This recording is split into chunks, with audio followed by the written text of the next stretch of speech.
All right, so this is my ocean walk. Apologies for the little amount of tools. There wasn't a lot I could find in my house to use for the ocean walk. And I'm gonna try to explain this to the best of my abilities. I think I have them right in order, so I think I'm just gonna go through and explain why I put what I did where I did. So the first thing I wanted to point out in this model is I set up the active. This is the active part of it, and that is the passive part of it. I do understand a little bit more about the passive side, so I guess I'll start here. So this is the continental shelf. And with the continental shelf over here, the Rift Valley is somewhere near the passive side of it. So, and then this is a continental slope, and it's less deep. And I remember in the videos, Professor Hazen explained it as this isn't where, it's not close to the hot spot, and this is not where a lot of the activity is. So this is where you're gonna find like more of like the greenery, more of the, what do you call it, the barrier reef.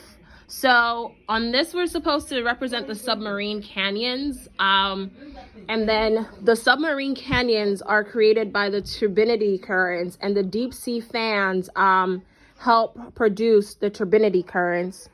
And then from there you have your deep sea basin, and then you get into your abyssal plain. Because of my lack of resources, I'm going to try to explain why I put the barrier reef here. So right in this middle is the hot spot, and around these are the chemotrophs. And as explained, chemotrophs are animals and make their own food, but they don't use sunlight. They use the carbon that comes from the hot spot. And this is also where I put the upwelling of nutrients, and this is where I also put the tube worms. And then I put the mid-ocean ridge right here, because this is where the shelf breaks. So as we come from all of this stuff, we have the barrier reef, the shelf breaks, and then you get into the deeper ocean floor. And the reason I would set this up is, so as we learned from this week in class, volcanoes are created at the hot spot, and I put my transform, the fracture and transform zones in here, because those points are where the oh, how do I explain this in ways that, like, in my head, because in my head I get it, but I can't ever say it out loud. But I put the fractures here because I know that they're close to the hot spots, because of how the plates move.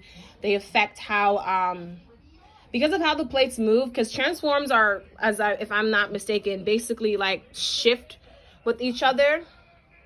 And anyway, so yeah, I put that there.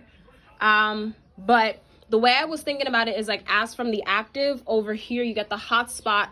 And as we move away from the hot spot, the volcano becomes a little smaller. So back to here, and the continental margin is here because that's where the continent ends before you get into the deeper floor. And so please forgive this this little bit, it's a little bit messy here. But so as we learned, so this would all be the barrier reef. So let me explain what I remember from the videos.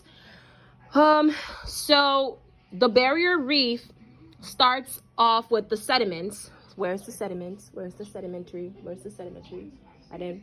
All right. Well, the sediments are there, but as the volcano, you know, from there to, from here to here to here, starts to become smaller, the barrier reef builds up more around it, and that's how you form atolls and lagoons.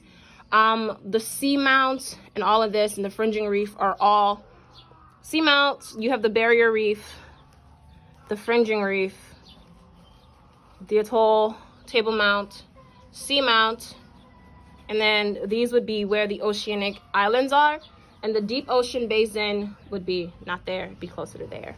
All right. As we move from this, I probably should have started at the active, but I understand the passive a little bit better than I understood the active. Oh, here's the graded bedding, so that would be there too. So as we learned in class, the active part of it, because of how the plates collide with each other, it's a steeper deep and the active place. And this is where you have your ocean trench. You have like the Mariana Trench because they're in deep there. This is the continental rise over here. And that's the continental slope. And these are also another deep ocean basin and another ocean trench. And this is where the shelf breaks at this point. The shelf breaks at this point and it goes into the floor. So yeah, that is my deep ocean tour. I know I probably got some of these wrong, but it's literally because I'm not really that strong in it, I would say. But I think I got these right, and I understand why all of those would be over there. I just can't formulate it into English right now. But yeah, excited to see what everyone else's ocean floor looks like. This is mine. Please ask any questions. I'm a much better writer than I am presenter, so I can probably more clearly state why all of these exist in writing. And yeah, the one thing I could find in my house to do for chemotropes was the batteries. So yeah, thank you. I hope you are all safe, and yeah, bye.